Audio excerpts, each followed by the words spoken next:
Tiger, welcome welcome. വാ ഇങ്ങോട്ടിരിക്കേ. വിക്രം അഭിനവിനെ അവിടുത്തെ ഏറ്റവും പ്രധാനപ്പെട്ട കസേരയിൽ തന്നെ പിടിച്ചിരുത്തി. അതിനുശേഷം അവനെ വിളിച്ചത് വളരെ പ്രധാനപ്പെട്ട ഒരു കാര്യത്തിനാണെന്ന് അവനെ അറിയിച്ചു. അതിനുശേഷം വിക്രം തന്റെ കൈയൊന്നടിച്ചതും കറുത്ത വസ്ത്രങ്ങൾ ധരിച്ച ഒരാൾ കയ്യിൽ ഒരു തളികയുമായി അങ്ങോട്ടേക്ക് നടന്നു വന്നു.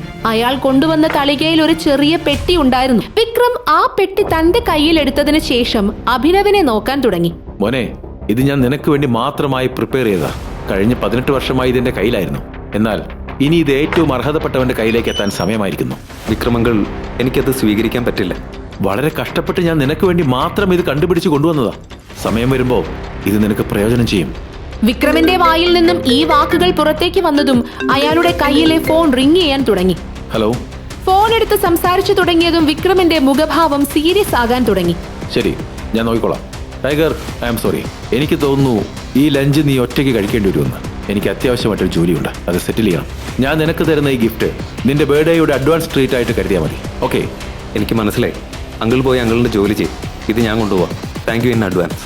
എന്നാൽ ശരി ടൈഗർ, നമ്മൾ വൈകാതെ ഒരുമിച്ച് ലഞ്ച് കഴിക്കും. ഓക്കെ? ഇതും പറഞ്ഞുകൊണ്ട് വിക്രം ആ മുറിയിൽ നിന്നും പുറത്തേക്ക് പോയി. അഭിനവിന്റെ ശ്രദ്ധ മുഴുവൻ കയ്യിലെ ആ കുഞ്ഞു പെട്ടിയിലായിരുന്നു. ഒരു ചെറിയ പുഞ്ചിരിയോട് കൂടി അവൻ ആ പെട്ടിയെടുത്ത് തന്റെ പോക്കറ്റിൽ വെച്ചു. ലഞ്ചിന് എല്ലാ തരത്തിലുമുള്ള ഭക്ഷണങ്ങളും ഉണ്ടായിരുന്നു. പക്ഷെ പെട്ടെന്നുള്ള വിക്രമിന്റെ പോക്ക് അഭിനവിന്റെ മനസ്സിനെ അലട്ടിക്കൊണ്ടിരുന്നു. വിക്രം അങ്കിളിന് പെട്ടെന്ന് എന്ത് ജോലിയാ വന്നതെന്ന് എനിക്ക് മനസ്സിലാവുന്നില്ല. അതൊരു ചെറിയ പ്രശ്നമാകണമെന്നും പെട്ടെന്ന് പരിഹരിക്കാൻ പറ്റുന്നതാകണമെന്നും പ്രതീക്ഷിക്കാം. ലഞ്ച് പൂർത്തിയാക്കിയതിനു ശേഷം അഭിനവ് തന്റെ ഇലക്ട്രിക് സ്കൂട്ടറിൽ വീട് ലക്ഷ്യമാക്കി പോയി. വീടെത്തിയതിനു ശേഷം അവൻ തന്റെ കയ്യിലിരുന്ന ആ കുഞ്ഞു പെട്ടി തുറന്നു. അതിൽ നിന്നും വ്യത്യസ്തമായ ഒരു സുഗന്ധം വരാൻ തുടങ്ങി. ആ ഗന്ധം അവനെ മത്തു പിടിപ്പിച്ചു. അത് അങ്ങനത്തെ ഒരു ഗന്ധമായിരുന്നു. ആ പെട്ടിയിൽ ഒരു ക്യാപ്സ്യൂൾ ഉണ്ടായിരുന്നു. അത് കണ്ടതും അഭിനവിന്റെ മനസ്സിൽ പലതരത്തിലുള്ള ചോദ്യങ്ങൾ ഉയരാൻ തുടങ്ങി. എന്താ ഇത്? ശരിക്കും ഇത് വല്ല മരുന്നുമാണോ? ഇത് കഴിച്ച ശരിക്കും ശരീരത്തിന് എന്തെങ്കിലും ശക്തികൾ ലഭിക്കോ? പക്ഷെ ഇത് തീരെ ചെറിയൊരു ഗുളികയാണല്ലോ. ഇനി വിക്രം അങ്കിളിന് ആരെങ്കിലും പറഞ്ഞു പറ്റിച്ചതായിരിക്കോ? അഭിനവ് എന്തായാലും ആ ഗുളിക കഴിക്കാമെന്ന് തന്നെ തീരുമാനിച്ചു. അവൻ ആ ഗുളിക എടുത്ത് വായിൽ വച്ചപ്പോൾ തന്നെ വെള്ളം പോലുമില്ലാതെ അത് വായിൽ അലിഞ്ഞു ചേർന്നു. അവൻ ഗുളിക എവിടെ പോയെന്ന് വായ മൊത്തം നോക്കി. വിക്രം എന്തായാലും അവന് മോശമൊന്നും ചെയ്യില്ലെന്ന് അവൻ കരുതി. എന്നാൽ ആ ഗുളികയിൽ എന്തൊക്കെയോ പ്രശ്നങ്ങൾ ഉണ്ടായിരുന്നു. മറ്റൊന്നിനെയും കുറിച്ച് ആലോചിക്കാതെയാണ് അവൻ ആ ഗുളിക കഴിച്ചത്. ഇനി അവനെങ്ങാൻ മരിച്ചു പോകുമോ? പെട്ടെന്ന് അവന്റെ വയറിനുള്ളിൽ സഹിക്കാൻ സാധിക്കാത്തൊരു വേദന അനുഭവപ്പെട്ടു. കുറച്ചു നിമിഷങ്ങൾക്കുള്ളിൽ ആ വേദന ശരീരം മുഴുവൻ പടരുകയും അവന്റെ ബോധം നഷ്ടമാവുകയും ചെയ്തു. അവന് ബോധം തിരിച്ചു വരുമ്പോൾ രാത്രി ഏറെ വൈകിയിരുന്നു. അവൻ കണ്ണുകൾ തുറന്നു നോക്കിയപ്പോൾ വല്ലാത്തൊരു ദുർഗന്ധം അവന് ചുറ്റിലും അവൻ അനുഭവപ്പെട്ടു. അവന്റെ ശരീരവും ചുറ്റുപാടും മഞ്ഞ നിറത്തിലുള്ള ഒരു ദ്രാവകം കൊണ്ട് നിറഞ്ഞിരുന്നു. അവന് വല്ലാത്തൊരു ഡിസ്ഗസ്റ്റിംഗ് ഫീൽ തോന്നി. അവന് ചിന്തിക്കാനുള്ള സമയം പോലും ഇല്ലായിരുന്നു. കുളിക്കാൻ വേണ്ടി അവൻ ബാത്റൂമിലേക്ക് ഓടി. ശരീരം നന്നായി വൃത്തിയാക്കാൻ തന്നെ അവൻ 1 മണിക്കൂർ വേണ്ടി വന്നു. പുതിയ വസ്ത്രങ്ങൾ ധരിച്ച് അവൻ ബാത്റൂമിൽ നിന്നും പുറത്തേക്ക് വന്നു. അവൻ ബോധം കെട്ട് വീണുകിടന്ന സ്ഥലത്തിന് ചുറ്റും ഒരു മഞ്ഞ നിറത്തിലുള്ള ദ്രാവകം പരന്നു കിടപ്പുണ്ടായിരുന്നു. അതിൽ നിന്നും വല്ലാത്തൊരു ദുർഗന്ധം വരുന്നുണ്ടായിരുന്നു. അത് വൃത്തിയാക്കാൻ അവന് വീണ്ടും 1/2 മണിക്കൂർ വേണ്ടി വന്നു. വിക്രം അങ്കിളിനെ ആരോ പറഞ്ഞു പറ്റിച്ചതാണ്. ശക്തി ലഭിക്കുന്നത് പോട്ടെ, ഇത് തലവേദന കേസായിപ്പോയി. എവിടെ നിന്ന് വരുന്ന ഈ ദുർഗന്ധം? ഇനി ഈ ഗുളികയ്ക്ക് വേറെ എന്തൊക്കെ സൈഡ് എഫക്റ്റുകൾ ഉണ്ടാകുമെന്ന് ചിന്തിക്കാൻ പോലും പറ്റുന്നില്ല. അവൻ മുറി വൃത്തിയാക്കി കഴിഞ്ഞതും അനന്യയും മുത്തശ്ശനും കൂടി വീട്ടിലേക്ക് വന്നു. നല്ല കളക്ഷൻ ആയിരുന്നല്ലേ? കൃത്യസമയത്ത് തിരിച്ചു വരാൻ പറ്റി. അതെ അതെ. ഭക്ഷണം ഉണ്ടാക്കി കഴിഞ്ഞോ? കുറച്ച് ജോലി ഉണ്ടായിരുന്നത് കൊണ്ട് ഭക്ഷണം ഉണ്ടാക്കാൻ പറ്റിയില്ല. ഞാൻ വിചാരിച്ചു എന്നാ നമുക്ക് ആഹാരം കഴിക്കാൻ പുറത്തു പോയാലോ എന്ന്. കൊള്ളാലോ, പുറത്തുപോയി ആഹാരം കഴിക്കാനുള്ള കൊതി കണ്ടോ? മുഴുവൻ സമയം വീട്ടിലില്ലേ? ജോലി ചെയ്യേണ്ട സമയത്ത് ചെയ്യണമെന്നറിയില്ലേ? ഈ അടുത്തായിട്ട് ഇവൻ കുറച്ച് കൂടുതൽ ബിസി ആകുന്നതായിട്ട് തോന്നുന്നില്ലേ? അനന്യയ്ക്കും അഭിനവിന്റെ അടുത്ത് ചില സംശയങ്ങൾ തോന്നുന്നുണ്ടായിരുന്നു. എന്നാൽ കഴിഞ്ഞ കുറച്ചു ദിവസങ്ങളായി അവന്റെ പെരുമാറ്റം കണ്ടതുകൊണ്ട് അവനെ ഒന്നും പറയാൻ അവൾക്ക് തോന്നിയില്ല. ആക്ച്വലി മുത്തശ്ശ, ഞാനും ആലോചിക്കായിരുന്നു നമുക്ക് പുറത്തുപോയി കഴിച്ചാലോ എന്ന്. പുറത്തുപോയിട്ട് കുറച്ചായില്ലേ. അനന്യയുടെ പെരുമാറ്റത്തിൽ നിന്നും അവൾ തന്നെ സഹായിക്കുകയാണെന്ന് അവന് മനസ്സിലായി. അഭിനവിന്റെ മനസ്സിലെ പൂക്കൾ വീണ്ടും വിരിയാൻ തുടങ്ങി. അഭിനവ്, ഇവിടെ എന്താ സംഭവിക്കുന്നത്? റെസ്പോൺസിബിലിറ്റി എന്ന് പറയുന്ന ഒരു സാധനമുണ്ട്. നീ അല്ലേ എന്നും ആഹാരം ഉണ്ടാക്കുന്നത്. ഇന്നെന്തു പറ്റി? ഈ എക്സ്ക്യൂസസ് പറയുന്ന പരിപാടി ഒന്ന് നിർത്ത്. ശരി. മറ്റന്നാള് സൗരവേട്ടന്റെ ബർത്ത്ഡേ. 2 ദിവസത്തിനുള്ളിൽ പുള്ളിക്ക് കൊടുക്കാൻ പറ്റിയ നല്ലൊരു ഗിഫ്റ്റ് വാങ്ങിക്കണം. വില പിടിച്ചത്. വാങ്ങുന്നതിന് മുമ്പ് 100 തവണ ആലോചിക്കണം. അല്ലെങ്കിൽ എപ്പോഴും പോലെ എനിക്കും എംബാരസ്ഡ് ആകേണ്ടി വരും. സൗരവിന്റെ ജന്മദിന ദിവസം എത്തി.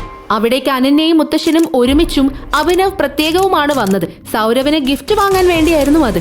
സമയം കണ്ടല്ലോ അല്ലേ? അഭിനവ് ഇതുവരെ എത്തിയിട്ടില്ല. അനന്യ അവനെയും കാത്തു നിൽക്കുകയാണ്. അഭിനവ് ഇത്തവണ സ്വന്തമായി ഒരു ഗിഫ്റ്റ് കൊടുക്കുമെന്ന് അനന്യയ്ക്ക് ഉറപ്പ് കൊടുത്തിരുന്നു, അതും വില പിടിച്ചത്. സമയം പോകുന്തോറും അവൾ ടെൻഷനായി. എന്നാൽ കയ്യിൽ ഒരു തടിയുടെ വെറും പെട്ടിയുമായിട്ട് അവൻ അങ്ങോട്ടേക്ക് വരുന്നത് കണ്ടപ്പോൾ അവളുടെ മുഖം മാറി. എന്താ വാങ്ങിച്ചുകൊണ്ട് വന്നത്? ഒന്നുമില്ലെങ്കിലും ഈ ബോക്സിനൊന്ന് ഗിഫ്റ്റ് റാപ്പ് ചെയ്യായിരുന്നില്ലേ? അത് പിന്നെ എനിക്കും റാപ്പ് ചെയ്യണമെന്നുണ്ടായിരുന്നു, പക്ഷെ അതിനുള്ള സമയമില്ലായിരുന്നു. അത് വിട്ടേക്ക്. ബോക്സ് എങ്ങനെയായാലും എന്താ, ബോക്സിനകത്തുള്ള സാധനം എന്താണ് എന്നതല്ലേ മാറ്റർ. എല്ലാവരും ഇപ്പൊ ചേട്ടന് ഗിഫ്റ്റ് കൊടുക്കാൻ തുടങ്ങും. നീയും അതിന്റെ കൂട്ടത്തിൽ കൊണ്ട് ഇത് വെച്ചോണം. ഇത്തവണ എനിക്കൊരു ഡ്രാമയും കാണാൻ താല്പര്യമില്ല. എനിക്ക് മടുത്തു. നീ പറഞ്ഞതുപോലെ ചെയ്തോളാം. സൗരവിന്റെ ഏറ്റവും അടുത്ത സുഹൃത്തായ ശ്രീരാഗ് ഇതെല്ലാം കണ്ടുകൊണ്ടിരിക്കുകയായിരുന്നു. അഭിനവിനെ ഒന്ന് തോണ്ടാനുള്ള ഈയൊരു അവസരം കളഞ്ഞു കുളിക്കാൻ അവനൊരു താല്പര്യവുമില്ലായിരുന്നു. ആഹാ, നിന്നെ പോലെ ദാരിദ്ര്യം പിടിച്ചവന്മാരും പാർട്ടിക്കൊക്കെ വരുമോ? ശ്രീരാഗ്, അഭിനവ് എന്റെ ഭർത്താവാ. വാക്കുകൾ സൂക്ഷിച്ചുപയോഗിക്കണം. അനന്യ, എനിക്ക് നിന്റെ ഫീലിങ്സ് ഹേർട്ട് ചെയ്യാൻ താല്പര്യമില്ല. പക്ഷേ ഇവന്റെ കല്യാണം ഒരു കോടീശ്വര കുടുംബത്തിൽ നിന്നാണ് എന്നത് ഈ ദരിദ്രവാസി അറിഞ്ഞിരിക്കണമല്ലോ. എത്ര നാളാണ് ഇങ്ങനെ പിച്ചക്കാരനെ പോലെ ഇവൻ നടക്കുക? പോയി നിന്റെ ജോലി നോക്ക്. ആവശ്യമില്ലാത്ത സീൻ ഉണ്ടാക്കരുത്. വാചകോടി നിർത്തറ. നിന്റെ നില എറിഞ്ഞു വേണം പെരുമാറാൻ. സാധാരണ ഡെലിവറി ബോയ് ആണ് നീ. അനന്യ നിന്നെ കല്യാണം കഴിച്ചെന്ന് കരുതി ഷോ കാണിക്കുന്നു. ഞാൻ എത്ര യൂസ്ലെസ് ആണ് എന്നത് ഇവിടുത്തെ വിഷയമല്ല. എന്തായാലും ഞാൻ നിന്നേക്കാൾ ബെറ്റർ ആണ്. അതുകൊണ്ടാണല്ലോ BR കമ്പനി ചവറ് പോലെ നിന്നെ എടുത്ത് വലിച്ചെറിഞ്ഞത്. കാര്യങ്ങൾ കൈവിട്ടു പോയി തുടങ്ങിയിരുന്നു. ശ്രീരാഗിന് നഗരത്തിലെ വലിയ ഗുണ്ടകളുമായിട്ടൊക്കെ നല്ല ബന്ധമായിരുന്നു. ഇതറിഞ്ഞിട്ടും അഭിനവ് ശ്രീരാഗുമായിട്ട് തർക്കിക്കാൻ തയ്യാറായി. അവന്റെ കാര്യം തീരുമാനമായി. ഈ കോലത്തിൽ ഇനി അവൻ തിരിച്ചു പോവില്ല. അവൻ അങ്ങനെ തന്നെ വേണം. അനന്യയുടെ കുടുംബത്തിലുള്ളവർ അഭിനവിനെ അടിച്ചോടിക്കുന്നത് കാണാൻ ആഗ്രഹിച്ചു നിന്നു. ശ്രീരാഗ് തന്റെ സകല ശക്തിയും എടുത്ത് അഭിനവിനെ അടിക്കാൻ ഓങ്ങി. എന്നാൽ പെട്ടെന്ന് അഭിനവ് അവന്റെ കൈ തടഞ്ഞതിനു ശേഷം ശക്തമായി പറഞ്ഞു, നിനക്ക് ഇനിയും എന്നെ അടിക്കണമെന്നുണ്ടോ? പന്ന നായ, ഞാനിവിടെ നിന്റെ ചോര വീഴ്ത്തും. ശ്രീരാഗിന്റെ വായിൽ നിന്നും സിനിമാ സ്റ്റൈൽ ഡയലോഗ് കേട്ടതും അഭിനവ് അവന്റെ കൈ പിടിച്ച് തിരിച്ചോടിക്കാൻ തുടങ്ങി. അവസ്ഥ മോശമായതറിഞ്ഞ് അവൻ അലറി വിളിക്കാൻ തുടങ്ങി. നിനക്കെന്നെ വെറുപ്പാണല്ലേ? ഇനി നിന്റെ കൈ എന്റെ ശരീരത്തിൽ പതിച്ച നീ ശരിക്കും കൈയില്ലാതെ പോകും. തന്റെ കൈയുടെ യഥാർത്ഥ ശക്തി കണ്ട അഭിനവ് പോലും ശരിക്കും അത്ഭുതപ്പെട്ടു. ഇത്രയും ശക്തി എവിടെ നിന്ന് വന്നു? ഇത് വിക്രം കൊടുത്ത ക്യാപ്സൂളിന്റെ റിസൾട്ട് ആണോ? ശ്രീരാഗ് വേദന കൊണ്ട് പുളഞ്ഞ് തറയിൽ കിടന്നു. എന്താ ഇത്? നീ ആരാണെന്നാ നിന്റെ വിചാരം? ഇന്ന് ഗൗരവന്റെ പിറന്നാളാണ്, സന്തോഷിക്കേണ്ട ദിവസം. അഭിനവ് ദേഷ്യത്തിൽ ഹരിദേവിനെ നോക്കി. ഇന്ന് നിന്നെ ഇവിടെ ഇട്ട് തീർത്തില്ലെങ്കിൽ എന്റെ പേര് ശ്രീരാഗ് എന്നല്ല. ഇതും പറഞ്ഞുകൊണ്ട് ശ്രീരാഗ് തന്റെ ഫോൺ കയ്യിലെടുത്തു. അതിനുശേഷം ഒരു നമ്പർ ഡയൽ ചെയ്തു. അഭിനവ് ഇത്രയും നാളും ഹരിദേവിനെ സഹിച്ചു. പക്ഷേ ഇത് ക്ഷമയ്ക്കും അപ്പുറമായിരുന്നു. എന്റെയും അനന്യയുടെയും കല്യാണം കഴിഞ്ഞിട്ട് 2 വർഷമായി. ഞാൻ ചെയ്യുന്നതൊന്നും തന്റെ കണ്ണിൽ പിടിക്കില്ല. എപ്പോഴും താൻ എന്റെ മേൽ ചാടിക്കടിച്ചിട്ടേ ഉള്ളൂ. എന്നെ അടിച്ച ഈ അടി അത് ഞാൻ ഒരിക്കലും മറക്കില്ല.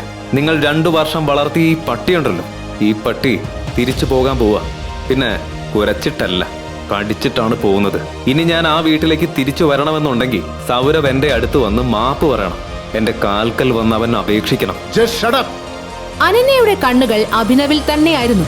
അഭിനവിന്റെ പെരുമാറ്റം കണ്ടപ്പോൾ അവനാകെ മാറിപ്പോയതായി അവൾക്ക് തോന്നി, ഏതോ ഒരു അജ്ഞാതനെ പോലെ. അഭിനവ് പറഞ്ഞത് കേട്ട് അവിടെയുള്ളവരെല്ലാം ഷോക്കായി കഴിഞ്ഞിരുന്നു. ആരെങ്കിലും പ്രതീക്ഷിച്ചതാണോ അഭിനവിനെ പോലെ ഒരുത്തൻ ഇത്രയും ശബ്ദമുയർത്തി സംസാരിക്കുമെന്ന്?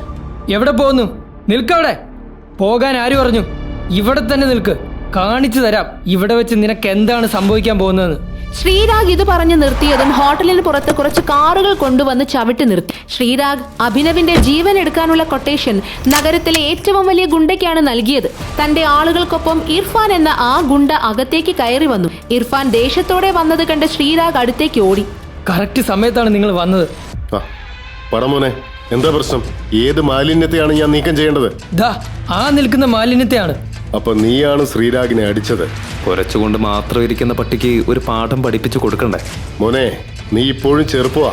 നിന്റെ രക്തത്തിൽ നല്ല തിളപ്പ് കാണും, എനിക്കത് മനസ്സിലാവും. പക്ഷെ എന്നോട് ഒരുത്തനും ഇങ്ങനെ സംസാരിച്ചിട്ടില്ല എന്നതും കൂടി നീ അറിയണം. നിങ്ങളോട് ആളുകൾ എങ്ങനെയാണ് സംസാരിക്കുന്നത് എന്നുള്ളത് എൻ്റെ വിഷയമല്ല. പക്ഷെ താൻ എന്നോട് ഇങ്ങനെ സംസാരിച്ചാൽ തനിക്ക് നല്ല റിഗ്രറ്റ് അടിക്കേണ്ടി വരും. ശരിയാണ്, നിനക്ക് നല്ല അറഗൻസ് ഉണ്ട്. തന്നെ പോലെ ഒരു സാധാരണക്കാരന്റെ മുന്നിൽ അരഗന്റ് ആകേണ്ട കാര്യം എനിക്കില്ല. അഭിനവിന്റെ മുഖത്ത് യാതൊരു തരത്തിലുള്ള പേടിയോ ടെൻഷനോ ഉണ്ടായിരുന്നില്ല. ശരീരത്തിൽ ഏതോ പ്രേതം കയറിയതുപോലെയാണ് അവൻ സംസാരിച്ചുകൊണ്ടിരുന്നത്. നിനക്കെന്നെ ഇപ്പോഴും ശരിക്കും മനസ്സിലായില്ലേ ഇർഫാൻ? ഓർത്തു നോക്ക്. ഇർഫാൻ ഭായ് അഭിനവിനെ തന്നെ നോക്കി നിന്നു. എന്തുകൊണ്ടാണെന്നറിയില്ല, അഭിനവിനെ നല്ല പരിചയമുള്ളതുപോലെ അയാൾക്ക് തോന്നി. എടാ, നിനക്ക് ഇങ്ങനെ സംസാരിക്കാൻ എങ്ങനെ ധൈര്യം വന്നു? ഇവന്റെ കാര്യം ഞാൻ നോക്കിക്കോളാം.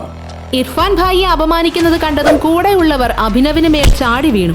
ഇതിനിടയിൽ അഭിനവിന്റെ കയ്യിൽ കിടന്ന മോതിരം തെറിച്ചുപോയി. ഇർഫാൻ ഭായിയുടെ കാൽക്കൽ വന്ന് വീണു. ആ മോതിരം എടുത്ത് കയ്യിൽ വെച്ച് നോക്കിയപ്പോഴാണ് താൻ ശരിക്കും തീ കനലിലാണ് കാലെടുത്ത് വെച്ചതെന്ന് അവന് മനസ്സിലായത്. പെട്ടെന്ന് തന്നെ ഇർഫാൻ ഭായി അഭിനവിന്റെ കാൽക്കൽ വീണു.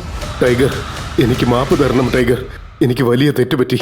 അഭിനവ് ഒളിപ്പിച്ചിരുന്ന രഹസ്യം എല്ലാവരും അറിയാൻ പോവുകയാണോ? അവന് തന്റെ ഐഡന്റിറ്റി എല്ലാവരുടെയും മുന്നിൽ തുറന്നു കാണിക്കേണ്ടി വരുമോ? അഭിനവ് ഇർഫാന് മാപ്പ് കൊടുക്കുമോ? അഭിനവിനെ കുറിച്ച് അറിയുമ്പോൾ ശ്രീരാഗ് എന്താകും ചെയ്യുക? BR ഗ്രൂപ്പിൽ ഇനി അഭിനവിന്റെ റോൾ എന്താകും? ഇതൊക്കെ വിക്രം കൊടുത്ത പില്ലിന്റെ സൈഡ് എഫക്റ്റ് ആണോ? ഈ കഥയുടെ ബാക്കി അറിയാൻ download pocket FM app. Link in description.